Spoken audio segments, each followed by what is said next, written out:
Stratégie qui passe également, et c'est une nouveauté, par un festival, Voices, festival qui commence aujourd'hui. 3 jours de rencontres avec ceux qui publient des photos et des vidéos sur cette plateforme qui n'a que 10 ans, bientôt 11, ce sera en octobre. Bonjour Frédéric Osthofer. Bonjour Philippe, bonjour à tous. Vous êtes l'un de ces créateurs de contenu sur Instagram, vous participerez à ce nouveau festival après-demain, vous êtes également photographe et vidéaste.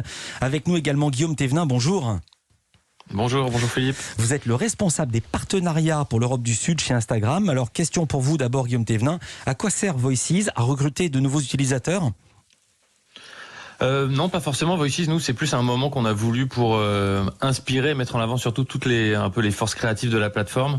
On s'est rendu compte qu'il y avait beaucoup de choses à apprendre, à comprendre, beaucoup de talents qui se lançaient, et donc on a voulu un vrai moment d'échange et d'inspiration et surtout d'éducation. Et nous, l'idée, c'était vraiment de mettre en avant aussi tous les partenaires créateurs de contenu avec lesquels on travaille déjà pour inspirer les plus jeunes qui se lancent ou ceux qui sont déjà lancés, qui ont envie d'être inspirés et d'apprendre un peu comment utiliser au mieux Instagram. Alors, vous parlez d'éducation, qu'est-ce qu'on va y trouver dans ce festival ?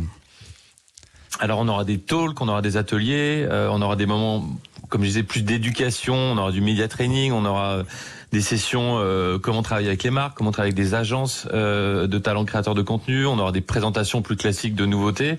Mais c'est surtout beaucoup d'intervenants. Ouais.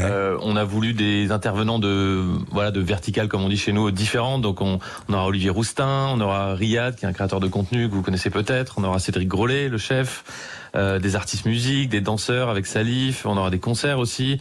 Et on va clôturer les 3 jours par une interview croisée entre Léna Situation, vous connaissez sûrement, et Adam Mosseri, qui est notre CEO.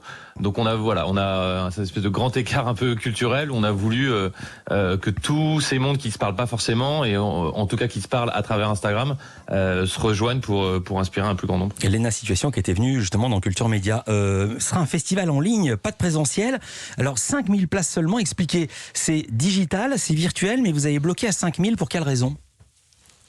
C'est juste qu'en fait on a regardé un peu par rapport aux créateurs de contenu, talents qu'on pouvait inviter. On est parti sur cette base de 5000 parce qu'on voulait vraiment réserver ça aux créateurs de contenu. C'est pas un truc ouvert forcément au public, donc parce que les thématiques vont être assez professionnelles entre guillemets. Donc donc on a voulu partir sur ce chiffre-là. Donc ça se passe malheureusement en digital, mais après l'avantage du digital, c'est qu'on peut avoir plein de speakers puisqu'on aura près de 60 intervenants, 30 sessions.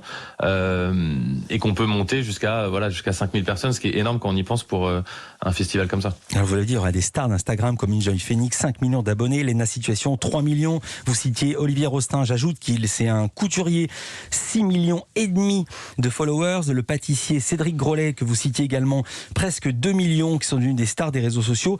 Vous également, Frédéric Osthofer, c'est pas vous faire injure de dire que pour l'instant vous n'avez que 77 000 abonnés. Guillaume Thévenin parlait de média training, vous avez déjà fait ça ou pas, du média training ? Alors, en fait, moi, de base, je crée du contenu en général, photo, vidéo, et enseigner, avoir cette opportunité justement avec Voices de pouvoir justement apprendre mon savoir justement à d'autres jeunes qui sont en train de se lancer justement dans la plateforme. Ouais. Ça pour moi, c'est non, mais vous-même, est-ce que vous avez pris des cours de média training? Est-ce qu'on vous avait appris à répondre, par exemple, à une interview radio? Non. Voilà, moi non plus. Qu'est-ce que vous allez proposer justement, Frédéric Osthofer, après-demain? Après-demain, donc je vais, moi ça sera demain. Demain, pardon. Ouais, pas de souci. Je vais en fait faire des tutoriels pour Reels, parce que